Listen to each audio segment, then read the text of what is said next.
Hello, good morning. कैसे हैं आप सब? मैं अच्छा हूं, मुझे लगता है आप सब भी अच्छे होंगे। जैसा कि आप जानते हैं कि इस समय हम क्लास 10th साइंस पढ़ रहे हैं। आज हम साइंस में चैप्टर फर्स्ट में समीकरण को कैसे संतुलित किया जाता है उसके बारे में कुछ रूल पढ़ेंगे। इसको समीकरण को संतुलित करने के कई रूल हैं। वैसे हम आपको सबसे आसान रूल बताना चाहेंगे जो क्लास 10th के लेवल में है। समीकरण संतुलित करने के लिए सबसे पहले हमें देखना होता है, पहले हमें आपको कुछ शब्दों को बताना होता है। जैसे सी कैपिटल और स्मॉल ए लिखा है, इसका मतलब ये एक सीए है, सीए जिसका परमाणु क्रमांक एटॉमिक नंबर 20 होता है। अभी कुछ बच्चे क्लास 10th के लेवल में ऐसे भी होते हैं जिन्हें मॉडर्न पीरियोडिक टेबल के बारे में कोई ज्ञान नहीं होता है, वो बच्चे भी इस तरीके से सॉल्व कर सकते हैं। जैसे यहाँ पर एन ए लिखा है, इसका मतलब एन ए एक साथ है, लेकिन कैपिटल एस है और उसके साथ कैपिटल ओ है, तो इसका मतलब यस अलग है और ओ अलग है। जैसे यहाँ पर आप देख रहे हैं एन ए लिखा है, इसका मतलब एन ए एक साथ है, लेकिन एन फिर एन अलग है और ओ अलग है। आप यहाँ एच कैपिटल देख रहे हैं तो एच अलग है, सी कैपिटल और साथ में स्मॉल एल लगा हुआ, इसका मतलब सीएल एक साथ पढ़ा जाएगा। वैसे जिन बच्चों को पता है उन्हें पता होगा कि सीएल का मतलब क्लोरीन होता है जिसका एटॉमिक नंबर 17 होता है। ऐसे ही एन होता है जिसका एटॉमिक नंबर 11 होता है। ऐसे ही ओ है, ऐसे ही एस है, ऐसे ही सभी कुछ होते हैं। जैसे कैल्शियम है, इसका एटॉमिक नंबर 20 होता है। आइए हम इसे बैलेंस करने के बारे में थोड़ा सा कुछ रोल देखते हैं। बैलेंस करते वक्त पहले हम H और O को छोड़कर, मतलब हाइड्रोजन और ऑक्सीजन को छोड़कर जो भी हमें तत्व दिखते हैं, जो भी एलिमेंट दिखते हैं, हम पहले उन्हें बैलेंस करते हैं। उसके बाद हम H और O को बैलेंस करेंगे। देखते हैं अपने दिए गए हमारे यहाँ पर हमें 1 2 3 4 समीकरण दिए गए हैं। इस समीकरण को हम किस प्रकार संतुलित करते हैं? हमने जैसा कि आपसे कहा H और O को छोड़कर पहले सबको क्या कर दीजिए, बैलेंस कर दीजिए। आप देख रहे हैं यहाँ एक Ca है, यहाँ एक Ca है, इसका मतलब Ca पहले से ही बैलेंस है, हमें Ca को बैलेंस नहीं करना है। अब आप यहाँ देख रहे हैं HNO3, सॉरी यहाँ पर NO3 लिखा है, जबकि यहाँ पर NO3 का होल ट्वाइस लिखा है। मुझे ये पता है कि N और O अलग अलग हैं, लेकिन हम अभी एक साथ पढ़ रहे हैं क्योंकि हमको यहाँ N और O एक साथ दिखे, इसलिए हम एक साथ इनको पढ़ लेते हैं। क्योंकि यहाँ पर भी 2 N है, यहाँ पर 1 N है, इसलिए हम यहाँ पर 2 लगा देते हैं। हम यहाँ पर 2 लगाएंगे, अब हमारे पास N कितने हो गए, 2। यहाँ पर N 2 हो गए, तो जैसा कि हम देख रहे हैं कि हमारा N भी बैलेंस हो गया। क्या बैलेंस हो गया बच्चों? N भी बैलेंस हो गया। हमारा Ca बैलेंस हो गया, N बैलेंस हो गया। अब इसके सिवाय हमारे पास H और O बचे हैं। अगर यहाँ लास्ट में O2 होता है तो हम H को बैलेंस कर लेंगे, लास्ट में O2 को सॉल्व करेंगे। अगर यहाँ पर H2 बचता है तो हम O को बैलेंस कर लेंगे, H2 को लास्ट में करेंगे। लेकिन अगर लास्ट में H2O बच रहा होता है तो आप H या O किसी एक को बैलेंस करोगे, दोनों ऑटोमेटिक अपने आप बैलेंस हो जाएंगे। अब हम देखते हैं यहाँ पर क्या है।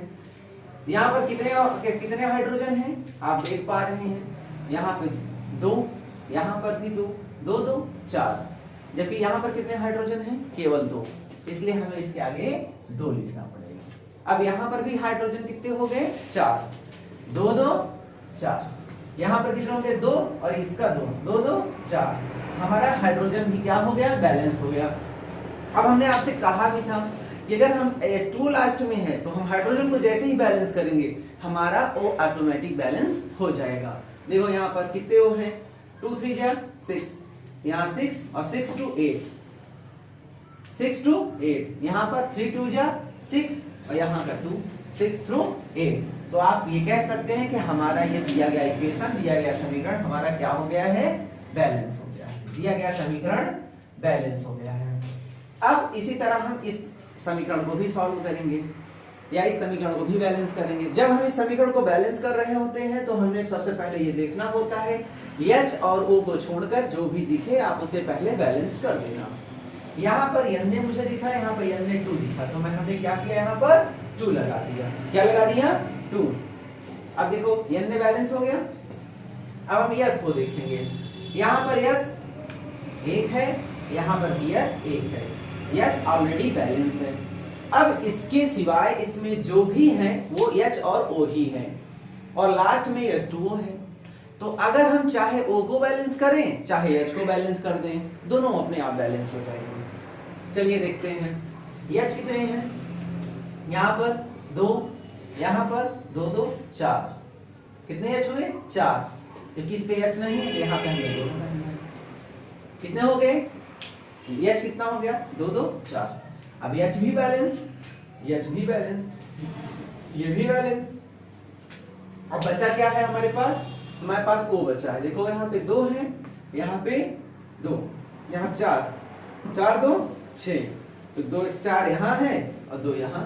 देखो मैंने H को बैलेंस किया, O अपने आप बैलेंस हो गया, ये भी बैलेंस हो गया। अब हम ये कह सकते हैं कि ये समीकरण हमारा क्या हो चुका है, ये समीकरण हमारा बैलेंस हो चुका है। अब हम यहाँ पर देखते हैं, हमने आपसे कहा H और O को छोड़कर जो भी दिखेगा आप उसे पहले क्या करेंगे, बैलेंस करेंगे। यहाँ n है, यहाँ पर एक n है, ये ऑलरेडी बैलेंस है। AG, यहाँ पर भी AG पहले से बैलेंस है। एक Cl, ये पहले से बैलेंस है और NO3 ये पूरा दिया गया समीकरण ये पहले से ही क्या है, बैलेंस है। तो हम इसमें कोई चेंजेस नहीं करेंगे, ये फिर बैलेंस है तो बैलेंस है। अब हम इस पर आते हैं। यहां पर देखेंगे, यहां पर क्या लिखा है, Ba, यहां पर लिखा है Ba, तो Ba तो बैलेंस है। अब यहां पर लिखा है Cl2, जबकि यहां पर क्या लिखा है, Cl, तो हम यहां पर क्या लगा दिए, Cl, यहां पर हमने लगा दिया 2, इससे क्या हो गया, देखो Cl कितने हो गए, 2। अब यहां पर क्या लिखा है, Cl2, तो मैं यहां पर Cl को भी बैलेंस कर दे रहा हूं। अब इसके बाद बचा क्या, बचा यहाँ पर SO4, हमने SO4 को देखा, SO4 और S2, यहाँ पर ये पूरा बैलेंस।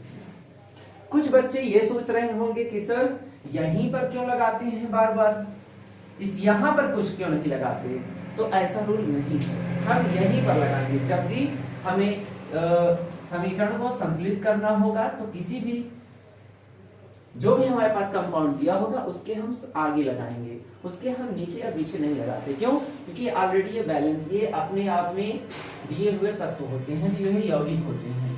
इसलिए जब भी आप यूज करेंगे समीकरण को संतुलित करते वक्त आप यहीं पर चेंजेस कर सकते हैं। थैंक यू क्लास, अगले वीडियो में